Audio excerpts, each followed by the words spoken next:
salah satu tokoh yang paling saya senang untuk mempelajari tentang kehidupannya adalah Yusuf, anak dari Yakub atau Israel. Pada waktu itu namanya sudah berubah jadi Israel.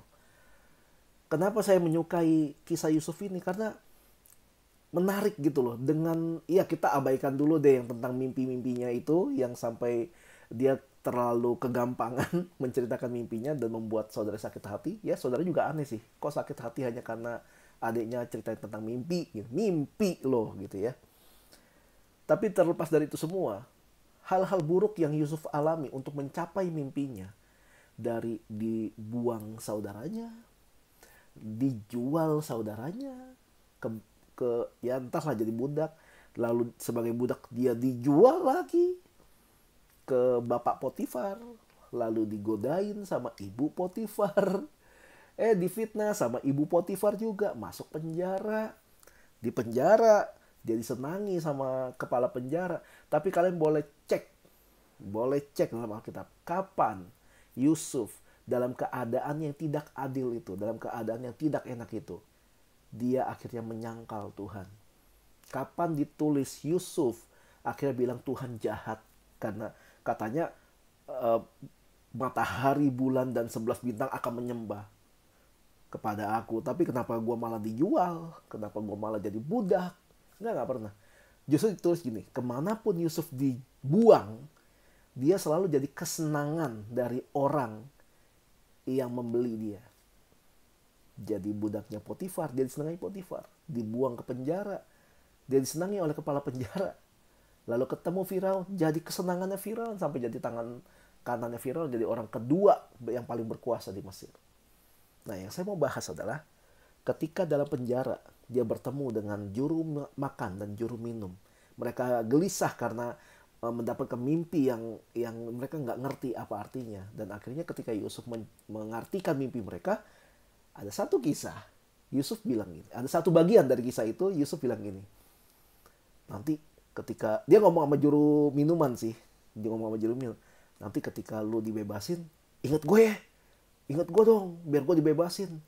Soalnya gue nggak adil nih, masa gue nggak bersalah di penjara, tolong dong kasih tahu Firaun dong gitu. Tapi ternyata ketika juru minum beneran dibebaskan, dinyatakan tidak bersalah, saking senangnya juru minuman, dia melupakan Yusuf. Nggak main-main lagi lupanya, 3 tahun dilupain. Bayangin orang yang berjasa sama dia, dilupain. Tapi saya mau bawa beberapa penafsiran. Ada yang menafsirkan gini, kenapa Yusuf sampai dilupakan? Ada yang bilang begini, karena Yusuf mengandalkan kekuatannya sendiri. Dia minta bantuan manusia, dia minta bantuan juru minuman. Makanya Tuhan bikin juru minuman itu lupa sama Yusuf. Dan Yusuf dibikin Tuhan tetap di penjara lebih lama, 3 tahun lebih lama. Itu kalau kita mengandalkan manusia dan bukan mengandalkan Tuhan. Ada yang ngajarin seperti itu. Tapi coba kita telah baik-baik. Ketika Yusuf dikasih mimpi, yaitu dia akan disembah sama anggota keluarganya. Bukan berarti Yusuf menginginkan hal itu. Enggak, dia cuma menceritakan. Akan ada satu masa di mana saudara-saudaranya datang pada dia, lalu sujud.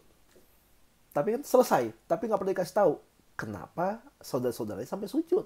Ya kita yang udah tahu ceritanya ya itu karena Yusuf akhirnya jadi penguasa di Mesir gitu ya. Nah, tapi bagaimana caranya Yusuf bisa jadi penguasa Mesir? Karena mimpi Firaun yang akhirnya dia artikan dan secara akurat itu benar terjadi. Coba bayangkan, coba pikirin, kapan wabah itu terjadi? Kapan 7 masa kelimpahan dan 7 masa kekurangan itu terjadi? Kapan? Setelah 3 tahun Yusuf dilupakan itu. Bayangkan kalau juru minuman ingat sama perkataan Yusuf. Akhirnya Yusuf dibebaskan sebelum masa kelaparan itu tiba. Nggak sempat lagi dia bikin strategi untuk mengumpulkan harta, mengumpulkan bahan makanan di lumbung-lumbung Mesir. Sehingga ketika pada masa 7 tahun kekeringan, Yusuf atau Mesir punya persediaan makanan. Maksudnya tidak ada negara manapun, tidak ada kerajaan manapun yang memiliki pasokan bahan makanan untuk bisa dijual, untuk bisa dibarter atau untuk mempertahankan hidup dari kerajaan itu. Justru yang terjadi kan adalah ketika 7 tahun masa kekeringan, semua orang dari bangsa-bangsa datang ke Mesir semua. Beli bahan makanan dari Mesir. Gara-gara apa? Gara-gara Yusuf. Gara-gara Yusuf tertahan selama 3 tahun lagi di penjara. Bayangkan kalau juru minuman nggak lupa.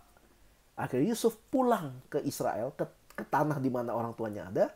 Lalu 3 tahun kemudian, ya sih terjadi kelimpahan dulu. Waduh banyak nih panen, tapi nggak siap, nggak siaga. Sehingga 7 tahun kelimpahan lewat, masuklah 7 tahun kelaparan. Dan mereka mau cari bahan makanan kemana? Sedangkan tidak ada satupun kerajaan yang kepikiran untuk mengumpulkan semua bahan makanan di lumbungnya selama 7 tahun masa kelimpahan.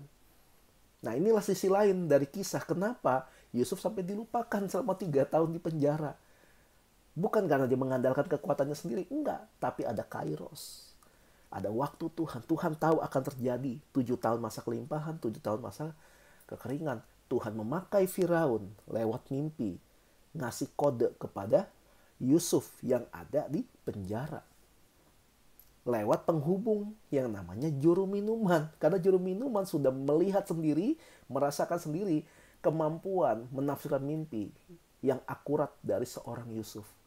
Karena itu raja suka dengan Yusuf dan raja juga nggak punya strategi. Ya Yusuf yang lebih tahu, makanya diangkat jadi orang kedua di Mesir. Kenapa? Supaya punya kekuasaan untuk mengatur ini itu segala macam dan tidak ada menteri-menteri yang bisa menolak perintah dari Yusuf. Dan sampai matinya Yusuf, Yusuf mati dalam keadaan orang nomor 2 paling berkuasa di Mesir. Yusuf taat sama mimpi yang Tuhan kasih. Walaupun harus dijual, dibuang, difitnah, dilupakan. Dia tetap setia sama Tuhan, dia tetap menyembah Tuhan. Kita gimana?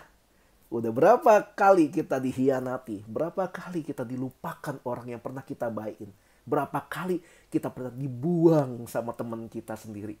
Karena dia dapat teman yang lebih baik, dia dapat teman yang lebih kaya dan sebagainya. Berapa kali kita mengalami hal itu, tapi kita tetap percaya sama Tuhan. Tapi kita tetap bisa bilang, Tuhan kau baik. Kita belajar dari Yusuf nih.